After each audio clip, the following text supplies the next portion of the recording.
राजीव, आपसे सवाल, माहौल क्या है राजीव अब? क्योंकि पल पल तस्वीर बदल रही है गुजरात विधानसभा चुनाव की, और सवाल यह है कि सावरकर का जिक्र बहुत हो रहा है राजीव। तो क्या गुजरात विधानसभा चुनाव में ये एक मुद्दा बनेगा, इसका असर देखने को मिलेगा? और धीरे धीरे, जैसा कि आप और हम चर्चा कर रहे थे कि मुद्दे बदल रहे हैं, तो क्या ये चुनाव हिंदुत्व की तरफ बढ़ता जा रहा है राजीव?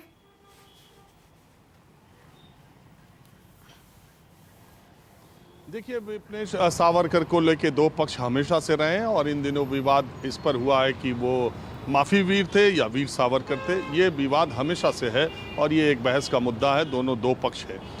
भारतीय जनता पार्टी उनको एक वीर के तौर पर और हिंदू नायक के तौर पर पेश करती रही है और हमेशा से उसकी विचारधारा में वीर सावरकर रहे हैं। कांग्रेस पार्टी के नेता ने जो कहा है, राहुल गांधी ने माफ़ी वीर उनको बताया, वो सबको पता ही है। लेकिन मैं ये कहता हूँ, ये चुनावी भाषणों में, चुनावी रैलियों में ये बात भले कह दी जाए या कही जाए दोनों तरफ से, लेकिन इसका जनता में कोई असर नहीं है। और दूसरी बात जो आपने कहा, ये चुनाव का मुद्दा भी नहीं है।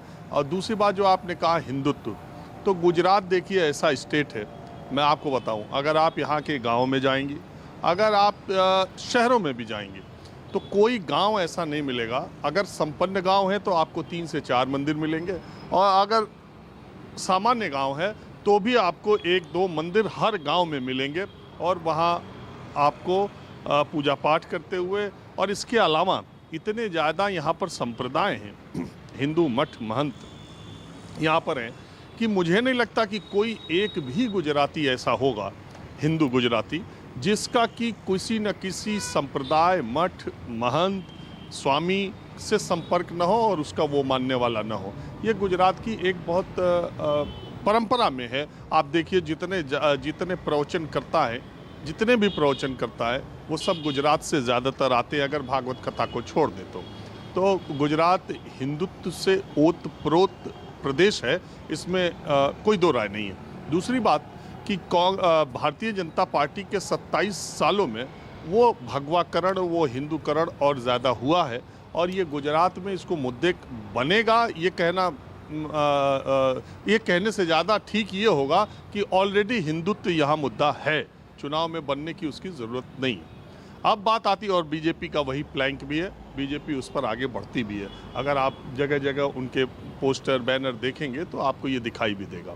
दूसरी बात अब आती है चुनाव में आम आदमी पार्टी और कांग्रेस जो लड़ाई लड़ रही है भारतीय जनता पार्टी के खिलाफ, उसमें चुनाव किस तरफ जाता दिख रहा है। देखिए, ये चुनाव भूपेंद्र पटेल मुख्यमंत्री के चेहरे पर नहीं लड़ा जा रहा है, ना ये चुनाव भारतीय जनता पार्टी कोई बहुत ऐसा मुद्दा लेकर के आई है। आपको मालूम है कि यूनिफॉर्म सिविल कोड की भी बात यहाँ पर हुई, तो उसका कोई बहुत ज़्यादा उसकी चर्चा यहाँ पर नहीं हुई। उसकी वजह ये है कि 9, साढ़े 9, 10% यहाँ मुस्लिम मतदाता हैं और वो बहुत ज़्यादा मैटर नहीं करते हैं। 20 विधानसभा क्षेत्र ऐसे हैं जिसमें 20% से ज़्यादा मुस्लिम मतदाता हैं, तो यूनिफॉर्म सिविल कोड उस जगह ज़्यादा चर्चा में रहता है जहाँ आम तौर पर 20% मतदाता मुस्लिम हैं या उससे ज़्यादा, तब इसको ज़्यादा गर्म मुद्दा बनाया जाता है।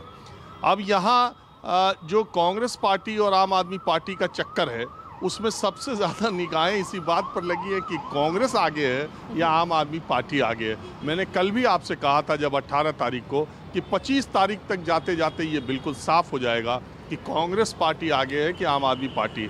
अभी शोर आपको अगर देखा जाए तो आम आदमी पार्टी का कांग्रेस से शायद ज़्यादा दिखाई देता है, लेकिन जड़ें अगर देखी जाए तो आम आदमी पार्टी से कहीं ज़्यादा मजबूत कांग्रेस की जड़ें हैं।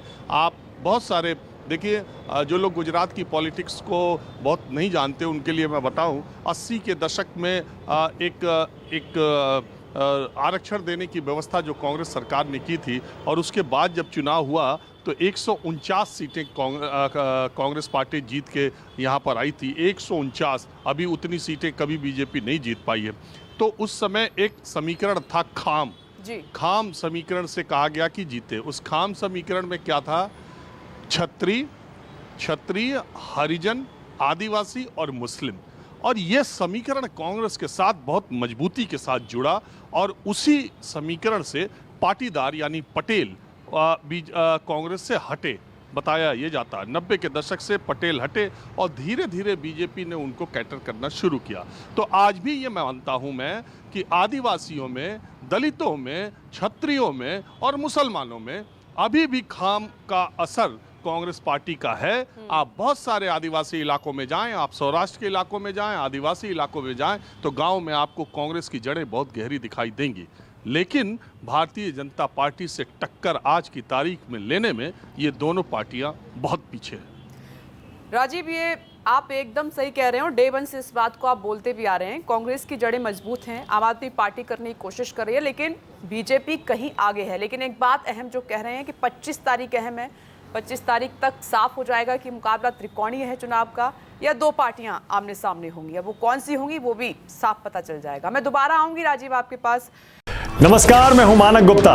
अगर आपको हमारा ये वीडियो पसंद आया हो तो इसे लाइक और शेयर जरूर करें, और हां, हमें सब्सक्राइब और फॉलो करना ना भूलें ताकि आप देश और दुनिया की कोई खबर मिस ना करें। तो जुड़े रहिए हमारे साथ और देखते रहिए न्यूज़ 24।